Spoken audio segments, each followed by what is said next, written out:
սրտանց ասենք փառք մեր Տեր Հիսուս Քրիստոսին։ Այսօր տոնական օր է, այսօր Սուրբ Հոգու իջնելու օրն է։ Փառք տանք Տիրոջը այսօրվա համար, որ մինչև այսօր Տերը մեզ պահել է, պահպանել այն օրվա համար, որ շուտով ինքը պիտի գա։ Գիտեք, մեր կյանքը պահված է։ Պողոսացիս 3-րդ գլխի 3-րդ խոսքում ասում է, որ մենք մեռանք, բայց մեր կյանքը պահված է Հիսուսի հետ։ Այն օրը, երբ ինքը Հիսուսը հայտնվի, մեր կյանքն նրա հետ պիտի հայտնվի։ Հիսուսի համար ասում են, էսի Հովսեփի որդին չի, սրա հայրը Հովսեփ չի, մայրը Մարիամը չի։ Ինչպես ասում ես երկնքից իջա։ Չէին իմանում։ Նմանապես այն կյանքը, որ մեր մեջ է, դա Քրիստոսի կյանքն է։ Երբ որ կգա մեր Տեր Հիսուս Քրիստոսը, կհայտնվեն Աստծո սուրբերը եկեղեցին, կբարձրանա երկինք եւ այն ժամանակ կհասկանան, թե ով են այն մարդիկ, որոնք հավատացել են Հիսուս Քրիստոսին։ Սիրելի ժողովուրդ, թող Աստծո անունը փառավորվի։ Այսօր Պենտեկոստեի օրը ես ուզում եմ մի քանի խոսք նախասել, որ Պենտեկոստեն դա այն տոնն էր, որ ոչ թե միայն ասենք առաջի դարում 50-րդ օրը կատարվեց, երբ որ Սուրբ Հոգին իջավ, այլ Պենտեկոստեն դա գալիս է հին ուխտից։ Պենտեկոստեն ուրեմն կարելի է թարգմանել նայել երթում։ Երբ որ մենք տեսնում ենք, որ երբ որ Իսրայել ժողովուրդը դուրս եկավ Եգիպտոսի երկրից, եկան Սինայի անապատը եւ այնտեղ Մովսեսը բարձրացավ լեռը հանդիպելու Աստծո հետ։ Եվ մենք տեսնում ենք, սիրելի եղբայրներ, քուրեր, որ Մովսեսը բարձրացավ եւ նա խոսում էր Աստծո հետ, ինչպես մարդը մարդու հետ խոսի։ Եվ Աստված ասեց Մովսեսին, եւ հիմա 5-րդ խոսքը 19-րդ գլուխ 3-15-ը։ Եվ հիմա եթե իրացնեմ ձայնս հնազանդիկ ու իմ ուխտս պահեք, դուք ինձ սեփական ժողովուրդ պիտի լաք, ամեն ազգերեն, վասի բոլոր երկիրը իմս է, եւ դուք ինձի քահանաներու թագավորություն ու սուրբ ազգը պիտի լաք, Իսրայելի որդիներուն զրուցելու խոսքերը 10 են։ Ուրեմն Մովսեսը հանդիպեց Աստծո հետ, Աստված նրան տվեց 10 պատվիրանները, այսինքն Տորայի հիմքը, Տորան դա հնգամատյանն է, պատվիրանների հիմքը դրվեց, որի եւ հետո իջավ ժողովրդին պատմեց, ժողովուրդը ամենան ձևով ասեցին, մենք պատրաստ ենք լսելու եւ Աստծո խոսքը պահելու համար։ Եվ բացի այդ մինչև իջնելը Աստված ասեց Մովսեսին, որ 12-րդ խոսքը 19-րդ գլուխ 12 խոսք ելից եւ դու ժողովրդին բոլորտիկը սահման դնեցելով ինքզինքնիդ լեռը ելնել են կամ անոր ծայրին դպչել են, զգուշացեք, որ լեռանը դպչի անշուշտ պիտի մերսվի։ Անոր ձեռք չդպչի, քանզի դպչողը անպատճառ պիտի քարկոծվի կամ նետով զարնվի, թե անասունը լայ է, թե մարդ պիտի չապրի, երբ փողին ձանը երկար հնչվի, անոնք լեռը պիտի ելնեն։ Ուրեմն Աստված արգելք է դրել, սահման է դրել, որ ոչ մի իսրայելցի անգամ անասուն այդ լեռանը չկպնի, որտեղ իջել էր Աստված Մովսեսի հետ խոսելով։ Ով որ կպներ, պիտի մեռներ։ Ինչու էր այդ սահմանը դրված։ Ինչու Աստված սահման դրեց, որպեսզի որով կպնի, պիտի մեռնի։ Մենք գիտենք, որ Ադամի մեղքի պատճառով Աստված Ադամին վռնդեց դուրս Պարտեզից, ասենք, դրախտից դուրս վռնդեց եւ քերոփերներն ու սերոփերները պահակ դրեց, որպեսզի մարդը չմոտենա կենաց ծառից ուտի եւ հավիտյան ապրի։ Այդ սահմանը դրված էր, մարդը իրավունք չուներ հպվելու կենաց ծառին ուտելու։ Հիմա տեսնում ենք, սիրելիներս, դա դրա հետևանքն էր, որ մարդը իրավունք չուներ հպվելու Աստծո հետ, Աստծո ներկայության մեջ մտնելու։ Եվ դրա համար Աստված այս սահմանն էր դրել, եղբայրներ քուրեր։ Բայց երբ որ Հիսուսը խաչվեցավ, խաչելության ժամանակ դուք հիշում եք, որ վարագույրը պատռվեց, այն վարագույրը, որը բաժանում էր սրբությունը սրբության սրբոցից, պատռվեց վարագույրը վերևից ներքև եւ բացվեց երկնքի արքայության դուռը, խորանը բացվեց եւ մարդը իրավունք ունեցավ, եթե առաջ տարին քահանապետը տարին մեկ անգամ էր մտնում, այն էլ զոհերով եւ առաջ իր ընտանիքի համար եւ հետո ամբողջ Իսրայելի համար զոհերով զոհի արյունով մտնում էր սրբության սրբոցը, իսկ հիմա Քրիստոսի խաչվելուց հետո ամեն մարդ իրավունք հաստանում մտնելու սրբության սրբոցը։ Այսինքն այս սահմանը վերացած արդեն։ Եթե Սինա լեռը պիտի բարձրանար Մովսեսը, որպեսզի հանդիպեր Տիրոջ հետ, իսկ հիմա ոչ թե մենք պետք է լեռը բարձրանանք, այլ Հիսուս Քրիստոսը, համբարձված Քրիստոսը փառքի ամպով իջավ, որպեսզի հպվի մեզ, իր Սուրբ Հոգու պարգևը բերեց մեզ, որպեսզի ով որ հավատա, չկորսվի, հապա հավիտենական կյանք ունենա։ Սուրբ Հոգին, սիրելի եղբայրներ, քույրեր, ինչպես եղբայրները խոսեցին, դա ամենամեծ պարգևն է Աստծո կողմից, որ տրված է մարդկությանը։ Ավելի մեծ պարգև, քան Սուրբ Հոգու պարգևն է, դա գոյություն չունի։ Իհարկե, այդ մասին կարելի է էլի խոսել հին ուխտի մասին, թե ինչպես էր, որ Աստված, ասենք, Աստված այդ ժամանակ Պենտեկոստեի օրը դա այն օրն է, երբ որ առաջինը Աստված Մովսեսին ասեց, Ղևտացի 23-րդ գլուխի 9-րդ խոսքից կարդում ենք, որ Մովսեսին ասեց, երբ որ դուք կմտնեք ան երկիրը, որ ես ձեզ պիտի տամ, եւ այդ մտնեք այդ երկիրը եւ առաջի հույս կհնձեք, առաջի մանգաղը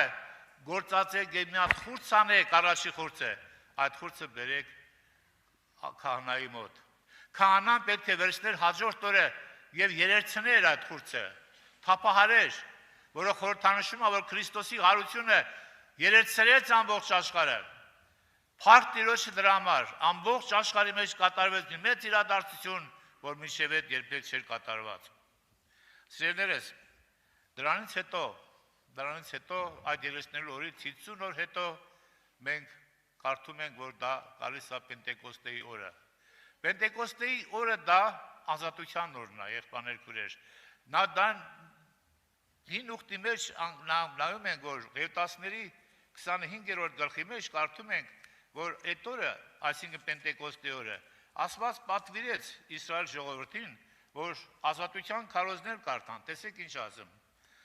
Ղևտացիների 25-րդ գլուխ 8-րդ խոսքից եմ կարդում. Եվ դու քեզի տարիներու 7 շաբաթ համրես, այսինքն 7 անգամ 7 տարի, եւ տարիներուն 7 շաբաթներու ժամանակը 49 տարի պիտի լա քեզի, եւ 7-րդ ամսու 10-րդ օրը ազդարության փողը պիտի հնչեցնես, կավության օրը ձեր բոլոր երկրի մեջ պիտի հնչեցնեք փողը, եւ 50-րդ տարին պիտի սրբեք ու երկրի վրա անոր բոլոր բնակիչն համար ազատության քարոզ կարդալ տակ, ասիկա ձեզի հոբելյան տարի պիտի լա, եւ ձեր ամեն մեկը իր ստացվածքի պիտի դառնա, ու ձեզ ամեն մեկը իր ազգատոմին դառնա։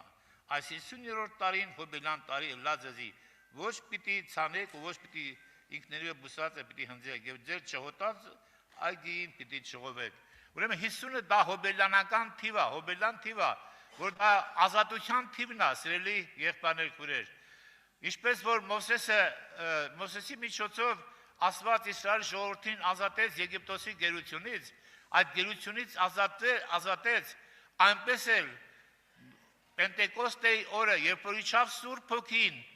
այդ Սուրբ Հոգու միջոցով մենք ազատվեցինք հոգևոր գերությունից, ազատվեցինք մարմնի խայթոցից, ազատվեցինք մեղքի իշխանությունից, եղբայրներ, քույրեր, միայն ու միայն Սուրբ Հոգու միջոցով մարդը կարող է ազատվել մեղքի իշխանությունից, մարդը գտնում էր մահվան մեջ, մարդը գտնում էր մեղքի իշխանության տակ, եւ Սուրբ Հոգին իջնելով մարդուն տվեց զորություն, ինչպես եղբայրները կարդացին, այդ օրը զորություն պիտի առնեք եւ իմ վկաներս պիտի լինեք։ Սուրբ Հոգին ազատության թիվն է, այո, Սուրբ Հոգով մկրտված է, Սուրբ Հոգով լցված է, ազատ է մեղքից, այսինքն մեղքը նրա վրա իշխանություն չունի։ Դրա համար սիրելիներս, Աստված մեզ սովորեցնում է, Տերը մեզ ասում է, որ Սուրբ Հոգին մի մարեք, Սուրբ Հոգին մի տրտմացնեք։ Եփեսացի 4:30 եւ առաջին Թեսաղոնիկեցիս 5:19 Սուրբ Հոգին մի մարեք եւ Սուրբ Հոգին մի տրտմացնեք։ Իհարկե լավ է, որ մենք Սուրբ Հոգով մկրտվել ենք, բայց Սուրբ Հոգով մկրտվելը սա վերջնական արդյունք չի, եղբայրներ, քույրեր։ Դու մկրտվել ես Սուրբ Հոգով, բայց կարող է մարես այդ հոգին քո մեջ, տրտմեցնես այդ հոգուն, եղբայրներ, քույրեր։ Դրա համար այսօր Սուրբ Հոգով մկրտված է, պետք է աշխատի, որ լցվի Սուրբ Հոգով։ Իսկ նրանք էլ, որոնք որ դեռ չեն մկրտված, պետք է որ մկրտվեն Սուրբ Հոգով, որովհետև Սուրբ Հոգին այդ ուժն, այդ զորությունն է, որ թշնամին երբ որ տեսնում է այդ Սուրբ Հոգին, դրոշակ է Սուրբ Հոգին նաև միևնույն ժամանակ։ 59-րդ գլխի մեջ Եսայի մարգարեության 59-րդ գլխի մեջ կարդում ենք, որ Սուրբ Հոգին անոր դեմ դրոշակ պիտի կանգնի, երբ որ թշնամին ասում է գետի պես գա, երբ որ թշնամին գետի պես գա, ուրեմն Եսայի մարգարեության 19-19, 59-19, ու արևմուտքը Տիրոջ անունեն եւ արևելք անոր փառքին պիտի վախնան, եւ թշնամին գետի պես գա, Տիրոջ Հոգին անոր դեմ դրոշակ պիտի կանգնի։ Տիրոջ Հոգին, ասենք Սուրբ Հոգին պիտի կանգնի դրոշակ թշնամու գետերի նման եկած այդ գետի նման եկած այդ թշնամու այդ զորքը։ Այո, տեսնենք ասում է, երբ որ թշնամին գետի պես գայո, թշնամու գալը մեզի թվում է շատ զորավոր, շատ չգիտեմ ինչ, որ ասենք էսա մեզ կկլի, էսա մեզ կխորտակի, էսա մեզ կոչացնի, բայց ընդամենը մի հատ դրոշակ եւ Աստված Սուրբ Հոգի դրոշակը պագնեցնում է այդ թշնամու հոսքի, թշնամին վեղապատար փախնում է։ Եղբայրներ քուրեր, այո, երբ թշնամին գետի պես գա, Տիրոջ Հոգին, ասենք Սուրբ Հոգին անոր դեմ դրոշակ պիտի կանգնի։ Ուրեմն եթե մենք հիմա մկրտված ենք, բայց լսված չենք, սկսում ենք մարել, եթե դու չես ավելացնում քո մեջ հոգու ներգործությունը, ապա դու սկսում ես մարել կամ սկսում ես տրտմացնել։ Մի մարեք եւ մի տրտմացնեք։ Սիրելի եղբայրներ քուրեր, շատ հաճախ ասենք այդպես լսում են խոսքեր տարբեր դենոմինացիաների եւ տարբեր ասենք եկեղեցիների կողմից, որ Սուրբ Հոգու տալը դա այն ժամանակ էր, առաքելների ժամանակ էր, որ այլ լեզուներով խոսում էին, բայց հիմա այդ բանը չկա, բայց դա եղբայրներ քուրեր, Սուրբ Աստծո խոսքը չի հաստատում։ Տեսեք, Աստծո խոսքից մենք կարդում ենք, որ Գործք առաքելոց երկրորդ գլուխ 32-33 խոսքերը։ Այս Հիսուսը Աստված հարուց, որում մենք ամեն սալ վկա ենք, ուստի Աստծո աջ ձեռքով բարձրանալով ու հոգու սրբով խոստմունքը հորմեն առնելով, տարածեց ասիկա, որ զոր դուք հիմա կտեսնեք եւ կլսեք։ Ուրեմն առաջին ուզում եմ ասել, որ Սուրբ Հոգով մկրտվածը, մկրտվողը առաջի անգամ երբ որ նա մկրտվում է Սուրբ Հոգով եւ ընդհանրապես Սուրբ Հոգով մկրտվածը, պետք է խոսի այլ լեզուներով։ Մարդիկ անասում են, ես Սուրբ Հոգով մկրտվել եմ, բայց այլ լեզուներով չեմ խոսում։ Դա բացարձականապես սխալ է։ Այդ սխալ վարդապետությունն է։ Սուրբ Հոգով մկրտվածը, մկրտվողը պետք է անպայման լեցուն ձևով, պարզ, մաքուր, պետք է խոսի այլ լեզուներով։ Դրա համար ասում եմ, դուք կտեսնեք եւ կլսեք։ Կտեսնեք եւ կլսնեք։ Ով տեսա, որ Սուրբ Հոգու մկրտվողը այլ լեզուներով է խոսում։ Հիշում եք Սիմոն Մոգին։ Սուրբ գրքի մեջ Գործք առաքելություն 7-8 տեղ է, որ գրված է, որ Սուրբ Հոգու մկրտվող այլ լեզուներով է խոսում։ Միայն մի տեղ կա, որ չի գրված։ Գործք առաքելոց 8-ում, երբ որ Ֆիլիպոսը գնաց Սամարիա եւ այնտեղ քարոզեց եւ ժողովուրդը շատերը մկրտվեցին ջրով եւ ինքը Սիմոն Մոգն էլ մկրտվեց։ Երբ որ տեսնելով, որ ասենք Պետրոսն ու Հովհաննեսը որ եկան հետո ու վրա որ ձեռք էին դնում, նրանք Սուրբ Հոգու մկրտություն էին ստանում, Սուրբ Հոգով մկրտում էին, ասում է Սիմոն Մոգը տեսավ եւ ասեց,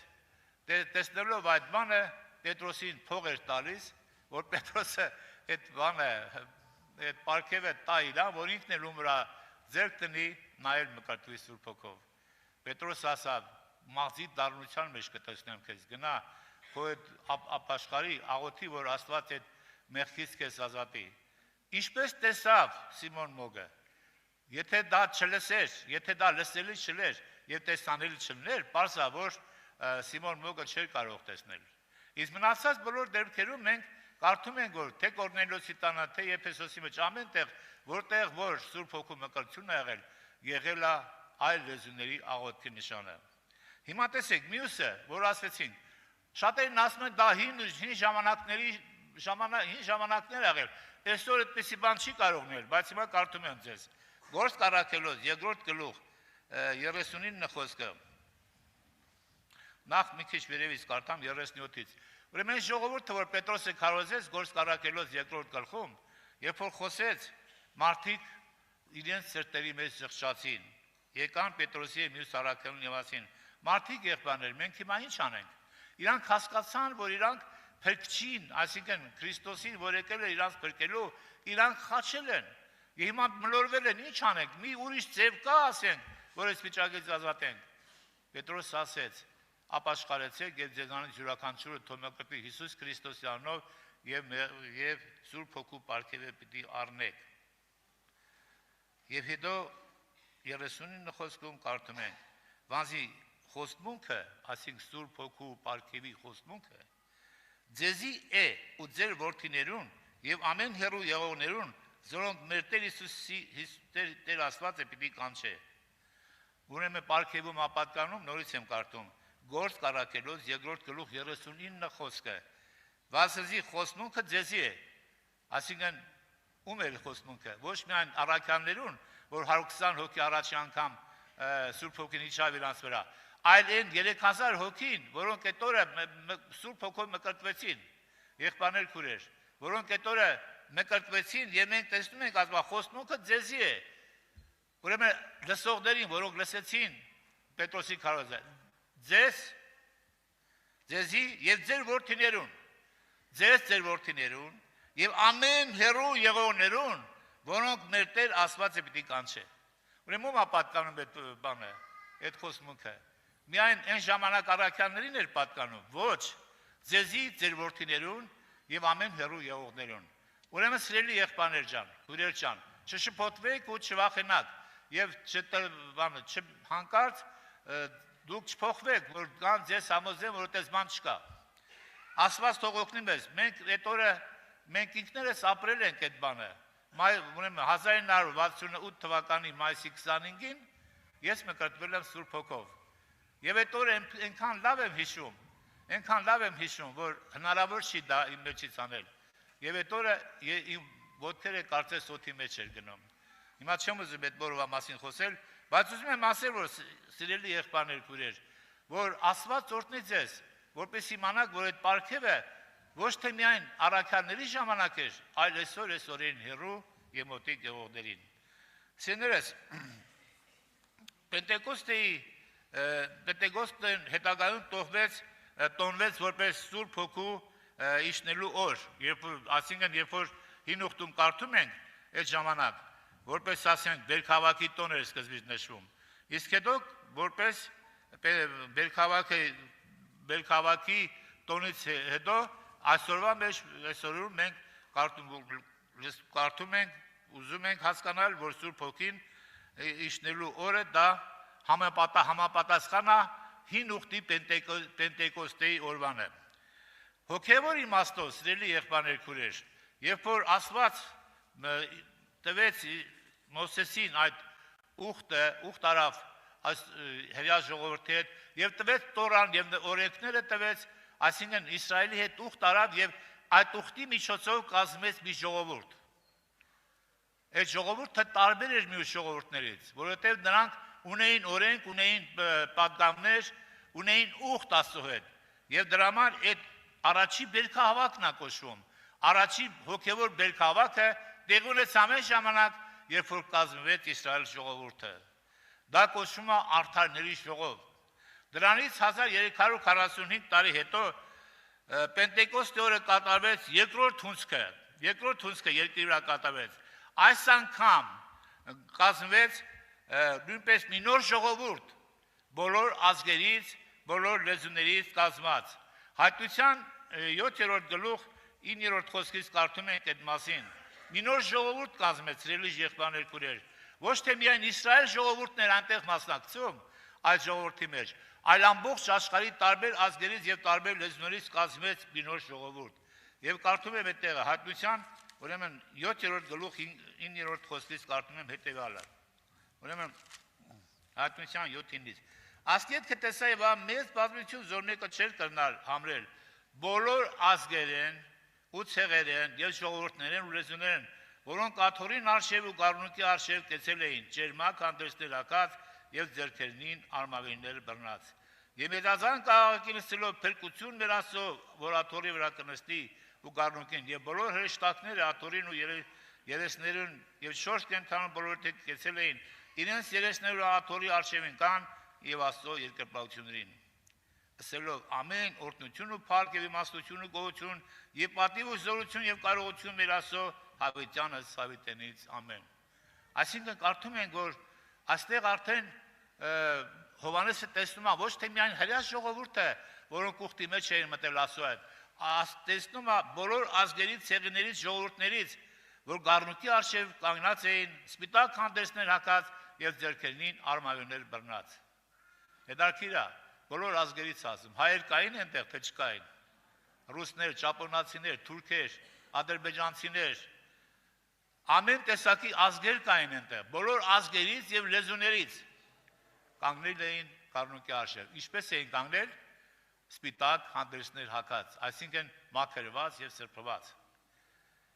Ջերմակ հանդերձ։ Եվ ինչ էին բռնել իրանց ձեռքերում, գրված է իրանց ձեռքին արմավենիներ էին բռնել։ Իսկ ինչ նշանակում, որ նրանք իրանց ձեռքին ունեին արմավենի։ Արմավենին դա կյանքի հաղթանակն է մահվան նկատմամբ խորհրդապատկերում։ Արմավենին այն պտուղը, որ մենք ուտում ենք խուրման, այդ խուրմայի ծառը աճում է, որը պտուղ է տալիս, հիմնականում աճում է անապատ տեղերում։ Այսինքն անապատից, որը նշանակում է մահը, այդ մահվան մեջից դուրս է գալիս մի քաղցր պտուղ։ Եվ այդ քաղցր պտուղը դուրս է, որպես Հիսուսը մահվան մեջից դուրս եկավ եւ հաղթեց աշխարհին։ Սա ցույց է տալիս, որ կյանքը հաղթում է մահվանը։ Դրա համար նրանք իրենց ձեռքին ունեին արմավենիներ։ Ասենք փառք Տիրոջը եղբայրներ քուրեր։ Այո, ովքեր որ մահվանը հաղթում են, նրանք արմավենի են իրանց ձեռքում բռնում։ Ուրեմն, հիմա սիրելի եղբայրներ քուրեր, ինչն էր նպատակը, որ Աստված Եգիպտոսից հանեց այդ ժողովրդին։ Եգիպտոսից հանելու նպատակը դա այդ ժողովրդին, Իսրայել ժողովրդին ուխտի մեջ մտցնելով մի նոր ժողովուրդ կազմելու հիմքն էր, որպեսզի ինքը լինի Աստված նրանց համար, նրանք են ժողովուրդ եւ կազմեն քահանաների մի թագավորություն։ Հիմա ինչն էր Քրիստոսի ծառայության հիմքը, ինչու Հիսուսը Սուրբ Հոգին ուղարկեց մեզ։ Իսրայելի եղբայրներ քուրեր։ Դրա նպատակը Սուրբ Քրիստոսի ծառայության նպատակը մարդու սրտի մեջ նոր կտակի, նոր օրենքի ներդնումն է, ոչ թե քարե տախտակներ տալով, Մովսեսը բերեց քարե տախտակները օրենքը գրված տախտակների վրա, բայց Քրիստոսը բերեց ոչ թե քարե տախտակներ, այն նա բերեց Սուրբ Հոգու պարգևը, որ տալով մարդուն, մարդը ստանալով իր սրտի տախտակների վրա գրվում է այդ նոր օրենքը, փառք Տիրոջը, այլևս կարիք չկա քարե տախտակների, որտեղ ինքն է իջնում երկրի վրա եւ տալիս ժողովրդին այդ պարգևը։ Եթե Մովսեսը պետք է սարը բարձրանար, որպեսզի առներ այդ տախտակները, ապա կարիք չկա սարը բարձրանալու։ Տեր Հիսուս Քրիստոսը ինքն է իջնում երկրի վրա, տալիս է քեզ այդ ամենամեծ պարգևը, որ դու իմանաս, որ դու Աստծո որդի ես, գրավա դնում քո մեջ, որպեսզի գա եւ տանի քեզ երկրին, որտեղ ինքն է։ Փառք Տիրոջը եղբայրներ քուրեր։ Մենք կարդում ենք ուրեմն 24 Սամոսում կարդում ենք հետևյալը սիրելի եղբայրներ քուրեր։ Երբ որ կարդում ենք այդ Սամոսը, մեր սիրտը լսում է զորությունով, սիրտը լսում է ուրախությամբ։ Տեսեք ինչ ասում է այդ Սամոսի մեջ։ Ուրեմն կարդամ այդ տեղը 24 Սամոս։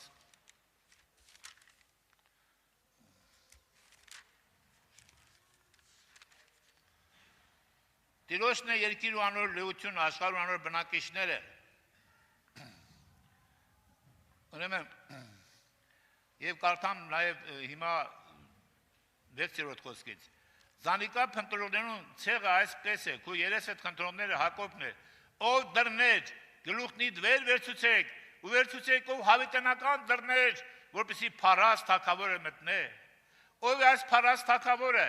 կարող ու հզոր Տերը, պատերազմի մեջ հզորը, ով դռներ գլուխնիդ վեր վերցուցեք, ու վերցուցեք ով հավիտենական դռներ, որպեսզի փառած թագավորը մտնե։ Ով է այս փառած թագավորը, զորքերուն Տերը, ինքն է փառած թագավորը։ Սիրելի եղբայրներ քուրեր, մեր Տեր Հիսուս Քրիստոսը որպես երկրորդ մարդ, որ Ադամից հետո որպես երկրորդ մարդ հաղթեց աշխարհին, հաղթեց սատանային եւ հաղթանակած մեր Տեր Հիսուս Քրիստոսը բարձրացավ երկինք, տանելով ոչ թե զոհերի արյունը, այլ իր արյունը տարավ, մտավ, ուզում է պետք մտներ նոր Երուսաղեմ քաղաքը, բայց դռները փակ էր, որովհետեւ ոչ մի մարդ միջև այդ Երուսաղեմ քաղաքը մտած չէր, եւ դրա համար երբ որ ասում ով դռներ գլուխնի դվեր բարձրացուցեք, ով դռներ այնտեղից ձայն են տալիս, ով է այդ փառաստակավորը,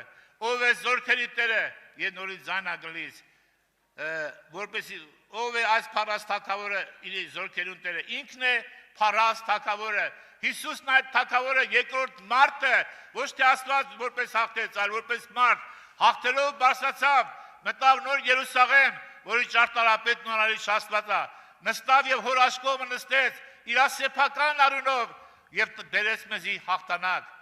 Աստված օրհնի սիրելի եղբայրներ քուրեր, փառած թակավորը ներս մտավ, առաջին մարդը, որ մտավ Երուսաղեմի դարպասներից ներս։ Եվ հիմա առաջին մարդը մտնելով նաև մեզ հապատկանում է Հիսուսի հաղթանակը, նաև մեր հաղթանակն է։ Մենք նորից իրավունք ունենք Հիսուսի միջոցով մտնել նոր Երուսաղեմ եւ Տիրոջ մոտ լինել։ Պենտեկոստեի օրը տեղ ունեցավ մի մեծ իրադարձություն, երբ համբարձված Քրիստոսը, որ համբարձվել էր 40-րդ օրը, հայտնվեց փառքի ամպով, փառքի ամպի միջով հայտնվեց, ոչ թե քարե տախտակներ տալու, այլ Սուրբ Հոգու ամենամեծ պարգևը տալու իր ժողովրդին, իրեն հավատացողներին։ Առաջի անգամ 120 հոգի էին, եղբայրներ քուրեր։ Այդ 120 հոգին հավաքված էին եւ սպասում էին հոր խոստմունքին, որ Հիսուսը պիտի տար հոր խոստմունքը։ Եղբայրներ քուրեր, շատ հետաքրքիր է, երբ որ մենք նայում ենք Ծննդոց, ասենք 3-րդ գիրքը Ծննդոց, ուրեմն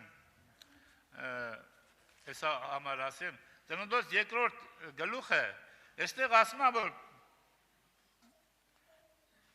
4-րդ խոսքից կարդամ, ասոնք է երկինքի ու երկրի ծնունդները, ասոնք ստեղծված ատեն այն օրը, Տեր ասված երկրն ու երկինքը հրավ, ու դաշտի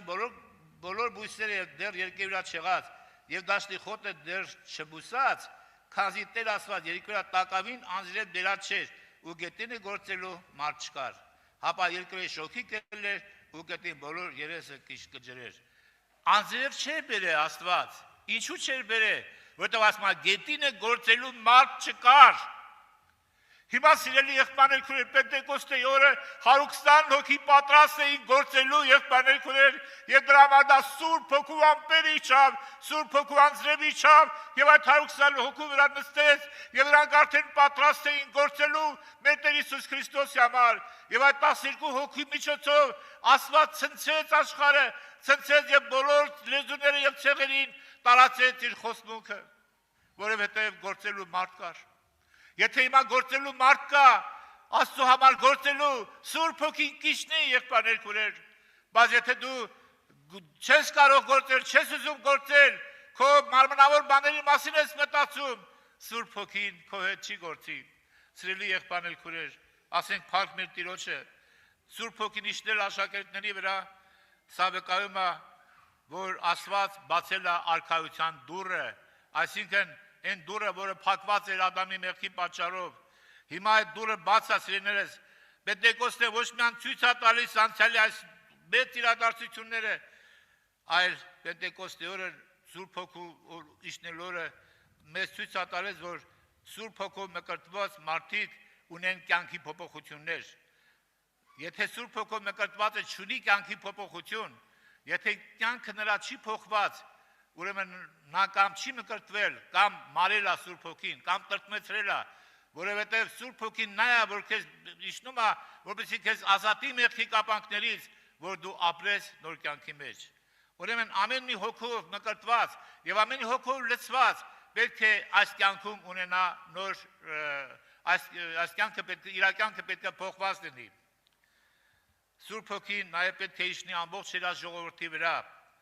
Այդ մասին ասում է Եզեկիելի մարգարության 39-27-ից 28 համարը, ես չեմ կարդում ժամանակի պատճառով, եւ Հովել մարգարեն 9-րդ գլուխ 28-ից 28-ից 29 համարներում։ Սիրելի եղբայրներ քուրեր, Զաքարիա մարգարեն նկարագրում է, որ Սուրբ Հոգին, այսինքն շնորհքի եւ աղոթքի հոգին թափվելու այն ժամանակ, եւ այդ ժամանակ պիտի հрьяաները ապաշխարեն եւ իրենց խոցածի պիտի նայեն։ Ես ուզում եմ կարդալ այդ տեղը։ Զաքարիա մարգարեության 12-րդ գլխի մեջ կարդում ենք հետեւյալը։ Զաքարիա մարգարեություն 12-րդ գլուխ եւ նաեւ 13-14 գլուխներից մի հատված կարդանք։ Զաքարիա մարգարեություն, ուրեմն 12-րդ գլուխ կարդում եմ 8-ից մինչև 12 համարները։ Տեսեք ինչ ասում է այստեղ։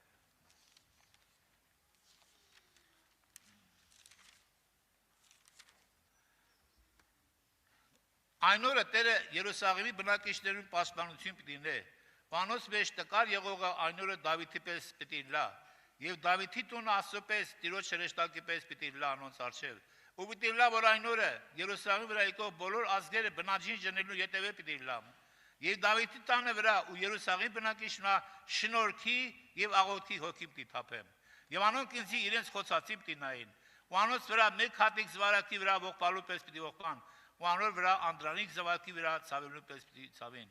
Ուրեմն ինչի հոգի, ինչ հոգի պիտի թափի, շնորհքի եւ աղոթքի։ Ուրեմն Սուրբ Հոգին դա շնորհքի հոգին է, եղբայրներ քուրեր։ Սուրբ Հոգով մկրտված եւ Սուրբ Հոգով լցված է, պետք է ապրի շնորհքով, շնորհքի մեջ պետք է ապրի։ Ոչ թե օրենքների կանոնները պետք է կատարի, որը ոչ մի կյանք չկա դրա մեջ, այլ Սուրբ Հոգով մկրտված է, պետք է շնորհքի եւ աղոթքի հոգի ունենա։ Սիրելիներս, եւ ասում այդ օրը,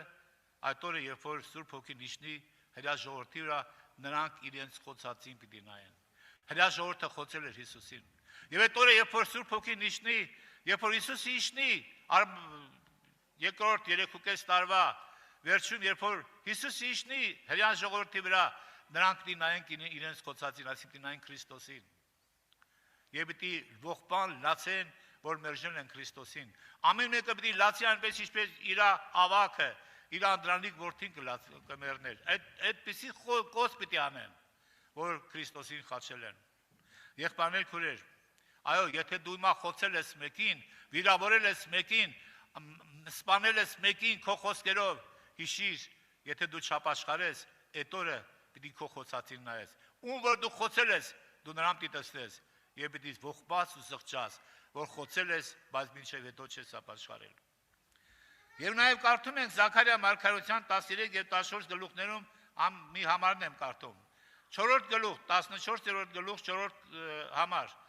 Եվ այն օրը անոր ոտքերը Ձիթենաց լեռան վրա պիտի կայնին, որ Երուսաղեմի արշև եւ դեպի արևելք, ու Ձիթենաց լեռը դեպի արևելք ու դեպի արևմուտք կեսեն պիտի պատրվի։ Ու խիստ մեծ ձոր պիտի լա, ու լեռան կեսը պիտի հյուսիս եւ կեսը դեպի հարավ պիտի քաշվի։ Այն օրը անոր ոտքերը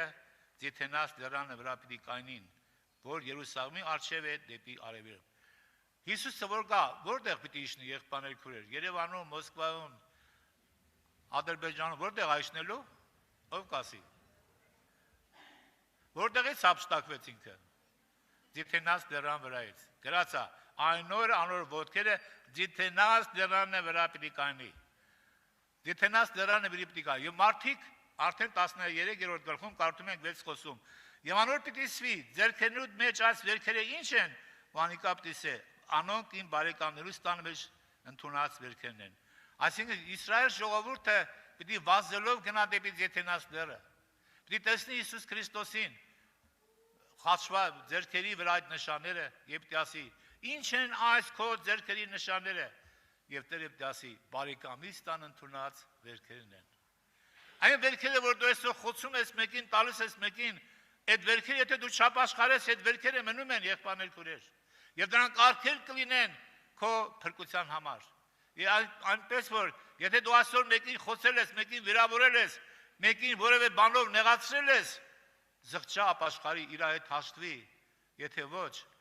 այդ խոցածը, ում որ դու խոցել ես, այդ օրը կհայտնվի քո առջև։ Եվ թույլ չի տա, որ դու բարձրանաս երկինք։ Թող Աստծո անունը փառավորվի, սիրելի եղբայրներ քուրեր, եւ թող Տիրոջ խոսքը այսօր մեր սրտի մեջ տնվի, որպեսզի մենք այսօր այս հոբելյանական թիվը, 50-րդ թիվը, որ կոչվում է նաեւ ազատության թիվ, այդտեղ էլ կարդամ եւ մենք աղոթենք։ Ուրեմն Ղևտացների 25-րդ գլխում եւ 25-րդ գլխում կարդում ենք, որ եւ դու քեզի 8-րդ համարից 7 շաբաթ ամրես, այսինքն 7 անգամ 7 տարի, 7 տարիներին 7 շաբաթներու ժամանակը 49 տարի պիտի լակզի։ Եվ 7-րդ ամսում 10-րդ օրը ազդարության փողը պիտի ընչեցնես, կավության օրը ձեր բոլոր երկրի մեջ պիտի ընչեցնեք փողը։ Եվ 50-րդ տարին պիտի սրբեք ու երկրի անոր բոլոր բնակիչներուն համար ազատության քարոզ կարտալտակ։ Ասիկա ձեզի հոբելյան տարի լա, եւ ձեզ ամեն մեկը իր ստացվածքին պիտի դառնա, եւ ձեզ ամեն մեկը իր ազգատոհին պիտի դառնա։ Այո, սատանան ինչ որ հափշտակել էր Ադամից, ինչ որ հափշտակել էր բոլորը նորից պետք է դառնա Ադամին, մարդկությանը պետք է դառնա։ Հոբելյանական տարին 50-րդ թիվը եղբայրներ քուրեր, դա ազատության թիվն է։ Այսօր այդ ազատության թիվն է, այսօր այդ ազատության տարին է, այսօր այդ Պենտեկոստե օրը իշն է։ Հիմա խնդրում եմ ձեզ, սիրելի եղբայրներ քուրեր, թող պատրաստվեն մի հատ երկելու ընթացքում ովքեր որ Սուրբ Հոգով մկրտված չեն, թող մոտի գան, աղոթ կանենք իրանց համար։ Իսկ ովքեր որ մկրտված են, թող աղոթեն, որ Սուրբ Հոգով լցվեն, որ չմարեն այդ հոգին իրանց մեջ, որ չտրտմեցնեն այդ հոգին իրանց մեջ։ Դրա համար, սիրելի եղբայրներ քուրեր, հիմա ոտքի կանգնենք, երգենք եւ երգելու ընթացքում թող նրանք ովքեր որ ուզում են իրանց համար աղոթենք, թող առաջ գան։